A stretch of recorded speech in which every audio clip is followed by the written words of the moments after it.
Hello students, welcome to my application. तो चलिए students start कर देते हैं क्वेश्चन नंबर 2, जो कि आपका क्वेश्चन नंबर 2 का ऑप्शनल है। ठीक है, देखो इस टाइप का सेम क्वेश्चन हमने कोर्स में किया भी है। आप देखोगे तो सिमिलर सा क्वेश्चन मिल जाएगा आपको। मैंने आपको ऐसा क्वेश्चन करवाया भी है जिसमें एक टाइप के 3 प्रकार के इक्विटी शेयर होते हैं और जिसमें यहाँ पर सबकी वैल्यू भी एक जैसी है। तो ये तो और इजी हो गया, क्योंकि मैंने आपको ऐसा भी क्वेश्चन करवाया जहाँ पर सबकी वैल्यू अलग अलग है। एक 10 रुपये का है, कोई 50 रुपये का है, कोई 100 रुपये का, ऐसा भी मैंने करवाया था। और यहाँ पर पेड अप अलग अलग है। ठीक है, ये तो ईजी है, फिर भी पेड अप अलग अलग है तो भी कोई प्रॉब्लम नहीं। अब देखो, सबसे पहले आपको बोला एवरेज एस्टिमेटेड प्रॉफिट जो है कंपनी का आफ्टर टैक्स वो 1,51,200 है। In such type of business expected return है 10%। अच्छा, आपको फाइंड आउट क्या करना है? देखो यहाँ पर फाइंड आउट क्या करना है, फेयर वैल्यू फाइंड करनी है। ओके, हो जाएगा। देखो फेयर वैल्यू फाइंड करने के लिए सबसे पहला हमें काम करना है, यहाँ पर नेट एसेट निकाल, नेट एसेट।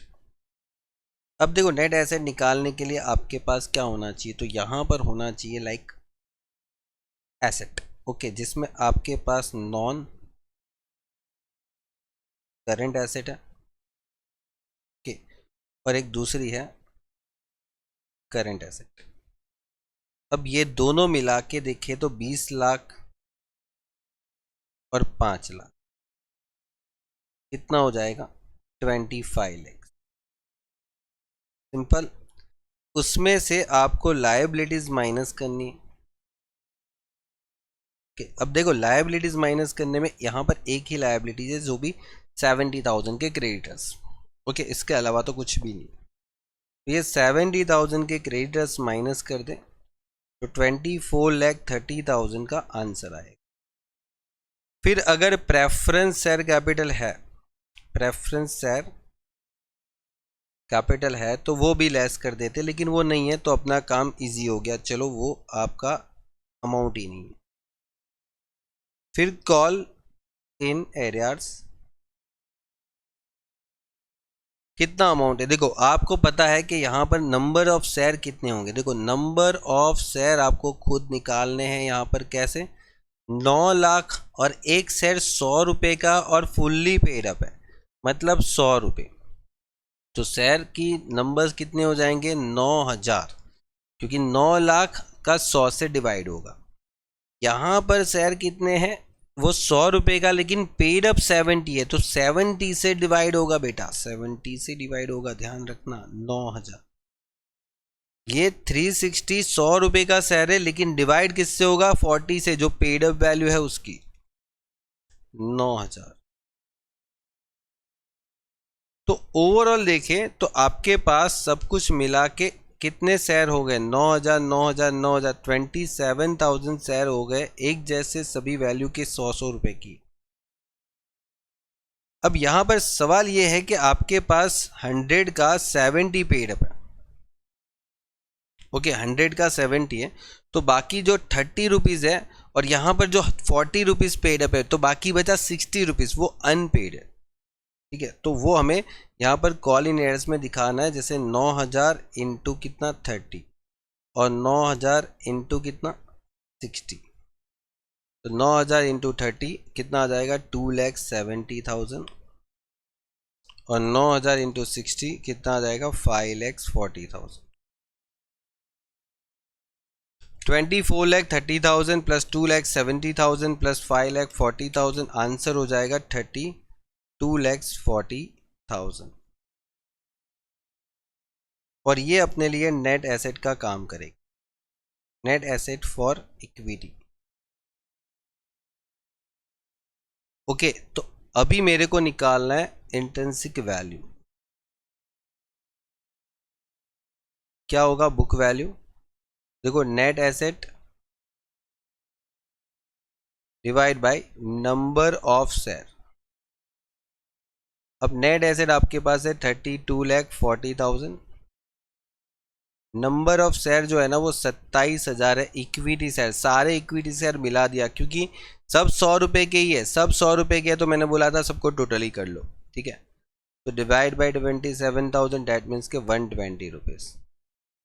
ओके, और ये 120 है ना, यहाँ पर क्या हो जाएगा, ए शेयर, बी शेयर और सी शेयर। तो ए शेयर की वैल्यू क्या हो जाएगी 120, इसकी वैल्यू क्या हो जाएगी 120, इसका जितना अनपेड था ना 30 रुपीज़ वो माइनस हो जाएगा। सी शेयर की वैल्यू क्या हो जाएगी 120, इसका अनपेड कितना था तो 60 रुपीज़ वो माइनस हो जाएगा।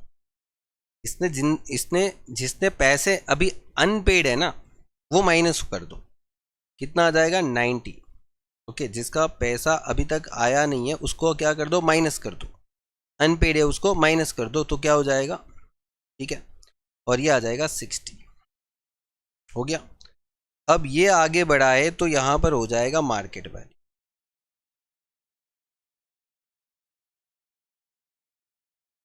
और मार्केट वैल्यू के लिए आपको चाहिए रेट ऑफ डिविडेंड।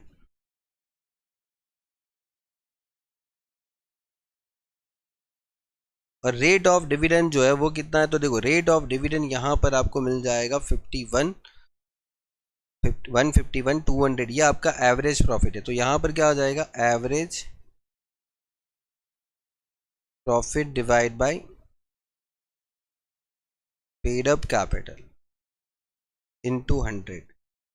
तो क्या हो जाएगा इसका फॉर्मूला के अकॉर्डिंग 151 200 डिवाइड बाय, ठीक है, divide by paid up capital कितना हो जाएगा। तो देखो मैं यहाँ पर इसका टोटल करके पेड अप कैपिटल निकाल सकता हूँ। देखो 9,06,30 और 360, 9,06,30 और 360 कितना आ जाएगा 18,90,000। ये सब का टोटल करेंगे तो 18,90,000 का आपके पास पेड अप कैपिटल आ जाता है। ठीक है, तो 18,90,000 और इनटू 100, मतलब 151 200 डिवाइड बाई 18,90,000 इंटू 100, यह आ गया आपको 8%। ठीक है, और यहां पर निकालेंगे मार्केट वैल्यू, तो क्या होगा, तो देखो एक तो आ जाएगा rate of dividend divide by expected rate of return into paid up पर शेयर। ओके, मतलब देखो यहां पर रेट ऑफ डिविडेंड था 8 और एक्सपेक्टेड रेट था 10, ये यहां से मिल जाएगा। ओके, और पेड अप पर शेयर, देखो पहला शेयर था जो 100 रुपये पेड अप था, दूसरा शेयर था जो आपका 70 रुपीज पेड अप था, उसके बाद जो शेयर था वो आपका 40 रुपीज पेड था। मतलब ये ए शेयर हो गया, ये बी शेयर हो गए और ये सी शेयर हो गए, तीनों तीन का पैसा अलग अलग अमाउंट से पेड अप है। तो 8 इंटू 100 डिवाइड बाई 10 कितना आ जाएगा 80, 8 इंटू 70 डिवाइड बाई 10 कितना आ जाएगा 56, और 8 इंटू 40 डिवाइड बाई 10 कितना आ जाएगा 32। ठीक है, खत्म हो गया अपना काम। ओके, हाँ अभी यहां से फेयर वैल्यू भी निकालना है तो चलो वो भी निकाल लेते हैं। फेयर वैल्यू, अच्छा फेयर वैल्यू क्या है, तो देखो एक तो इंट्रिंसिक वैल्यू, मतलब जब बुक वैल्यू आपकी आई है उसको आप क्या करोगे मार्केट वैल्यू के साथ टोटल कर लोगे डिवाइड बाय 2। ओके, ये आ जाएगा ए शेयर, ठीक है, ये आ जाएगा बी शेयर और ये आ जाएगा सी शेयर। ओके, और यहाँ पर आपके पास देखो ए की इंट्रिंसिक वैल्यू क्या थी 120 था, ठीक है, आप देखो उसकी बुक वैल्यू 120 आई थी, इसकी market value 80 I divide by 2, ये आ रहा है इससे, फिर इसका 90 आया था और इसका 56 डिवाइड बाई 2, ठीक है 56, और ये 32 और ऊपर क्या आंसर आ रहा था, ये रहा देखो 60 और 32 है, ये 60 है और ये 32 है, डिवाइड बाई 2 कर लो, आंसर निकाल लो। 120 प्लस 80 डिवाइड बाई 2 करोगे तो ये 100 आ जाए, 90 प्लस 56 डिवाइड बाई 2 करोगे तो ये आंसर आ जाएगा 73। 60 प्लस 32 डिवाइड बाई 2 करोगे तो ये 46 आंसर आ जाएगा। हो गया, और ये आपका क्वेश्चन यहाँ पर फिनिश हो जाता। ओके, और देखो ये क्वेश्चन जो है ना वो ऐसा नहीं है कि ये हमने नहीं किया। अगर आप मेरे कोर्स में चैप्टर के अंदर जाके देखोगे तो ये क्वेश्चन मैंने आपको करवाया। देखो मैं आपको बताता हूँ, ये क्वेश्चन मैंने करवाया। देखो ये रहा, ये सेम क्वेश्चन मैंने आपको करवाया था हमारे मटेरियल में। जाओ 9 नंबर के क्वेश्चन पे देख लो। मतलब एग्ज़ाम से पहले ही ये सारा हमने करवा दिया था और उसमें से ही एग्जैक्टली पूछा था। बस फ़र्क इतना था, यहाँ पर बैलेंस शीट नहीं बनाई थी। यहाँ पर देखो सेम क्वेश्चन है और देखो आंसर भी वही आ रहा है। देखो यहाँ पर ये भी वही है, ठीक है, और ये आपका आंसर भी वही आ रहा था। देखो 120, 90 और 60, और ये आपका आंसर आ रहा है 1 2 3। और यहाँ से आपका जो एवरेज वैल्यू निकालना था वो हमने नहीं निकाला था यहाँ पर, क्योंकि आपको उस टाइम पे पूछा नहीं था। तो बस सेम क्वेश्चन था, बस आपको एवरेज वैल्यू निकालनी थी, फेयर वैल्यू। मतलब देखो सेम क्वेश्चन हमने आपको पहले से ही करवा दिया था, ठीक है। तो इसी बात का फ़ायदा उठाओ, क्योंकि ऑलरेडी हमने प्री रिकॉर्डेड सारे लेक्चर सब कुछ अपलोडेड है, ठीक है। बस आपको वहाँ पर आके अच्छे से पढ़ना है और सारे नोट्स बनाने और कुछ नहीं, ठीक है। चलिए, तो उसके बाद इस पेपर में ये जो क्वेश्चन है उसके साथ ऑप्शन में भी कुछ पूछा था, जिसमें पैन कार्ड का एक शॉर्ट नोट पूछा था, ठीक है।